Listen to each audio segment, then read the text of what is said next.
Hey guys, welcome to my new tutorial. Today I want to talk about parallel processing, and the example will be my new remix that I did for Sun Lounger.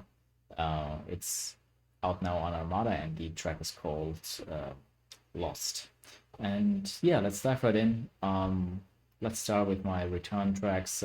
First of all, at the beginning, I have multiple reverbs, big ones, medium ones, small ones, very small ones. I have some parallel compressors. First of all, a drum, one for the drums, one for the kick and the bass. Yeah, below uh, there are some utilities to make sounds more mono, more stereo, a tape saturation channel, valve saturation channel, and two delays, long and short delays. Um, yeah, let's dive right in. Let's start listening to the song first, so you know it.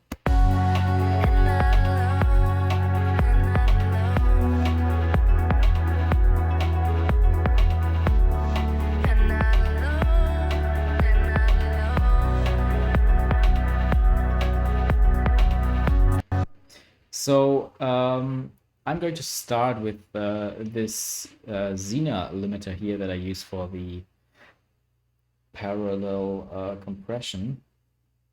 And I'm usually going with the Joe Ciccarelli. I think his name is Joe Ciccarelli, and he has a preset. It is called parallel drum compression or compressor. Um, and I use that actually most of the times. And yeah, let's see what it does.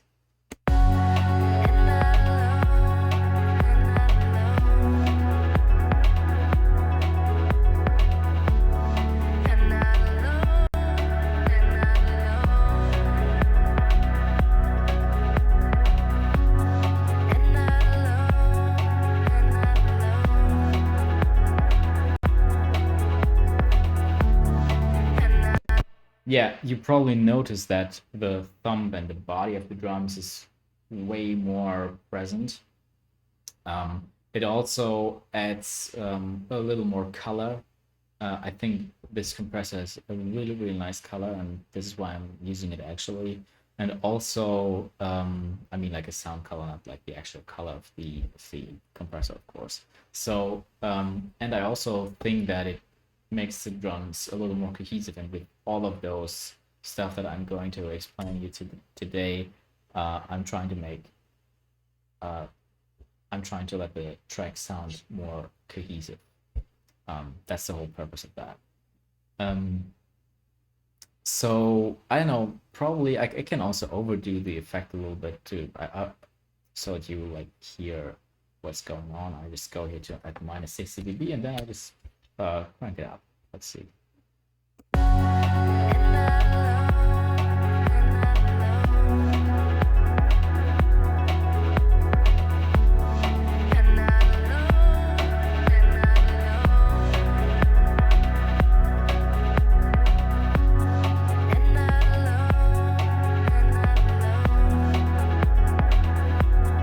Yeah, you now you've probably better heard it a little better, but I think it's kind of obvious now what this one is doing. Next up is my SSL G-Bus compressor. I sent my kick drum with my bass line to this, and I'm using it to glue these two together. So I'm mixing this compressed signal together with the uncompressed signal. And yeah, I have a long attack and a medium release time. This has something to do with the kick drum because I don't want to duck the transient of the kick drum. This is why I have the attack really long. And because of the length of the kick drum in this case, I'm going to let the release be medium. Normally I go very fast on the release time, but this track doesn't have a straight foot to the floor rhythm. This is why I chose to use another release time that is a little more medium. Yeah, let's see what it's doing.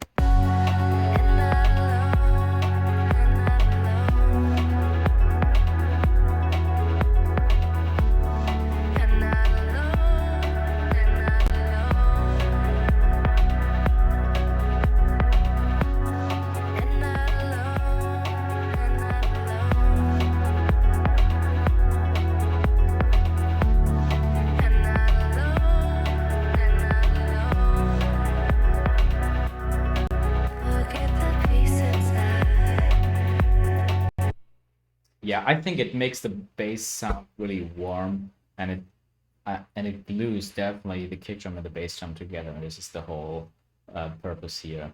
And this nice warmth also comes through really good. Um, yeah, I love it. I use this compressor all the time to glue my kick drum and my bass drum together. I think you could also probably do like a you don't have to use a return track for that. You can just make a kick and bass group, but I have my kick always in my drum group, so this is why I do it like this. Speaking of the drum group, on my drum bus, I have the UAD API 2500, and in this case, the needle isn't even moving. I just have it here because it has this nice sound. I think also if the needle isn't moving here, I would never go beyond uh, this one like +1 um, dB actually, because otherwise it just sounds like too compressed for me. That's just my personal taste. But yeah, let's see what it's doing. I have a long attack time here to don't cut off the transients. It's a very low ratio at 1.5 to not over compress it, and a very short release time again to enhance the transients. Um, yeah, let's see what it's doing.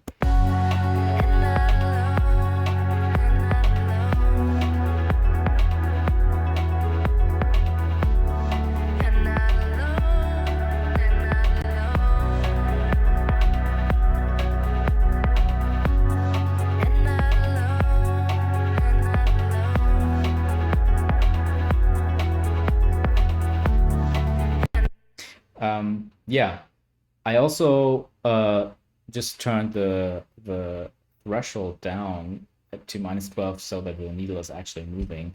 And you see, I mean, that's actually up to your personal taste. It doesn't sound bad to me. But in this case, I went for that, and it's just the overall sound of the compressor that already glues the drums together really nicely, and it brings out this nice tone in the mid range that I really like about it. It's kind of yeah, it's just kind of a yeah, not really a distortion, but it definitely warms things up. So yeah, I'm using that one again all the time. Another trick, oh, it's not really a trick, another thing that I do. Well, it obviously is a trick. I sent my hi-hat group sometimes, not all the time, but in this case I did, to a tape machine. I'm using here the UAD Ampex ATR with the ultra linear ATR preset. You can also like do like mess around it by yourself. You don't have to go for presets, but in this case I did it. And yeah, let's see what it's doing.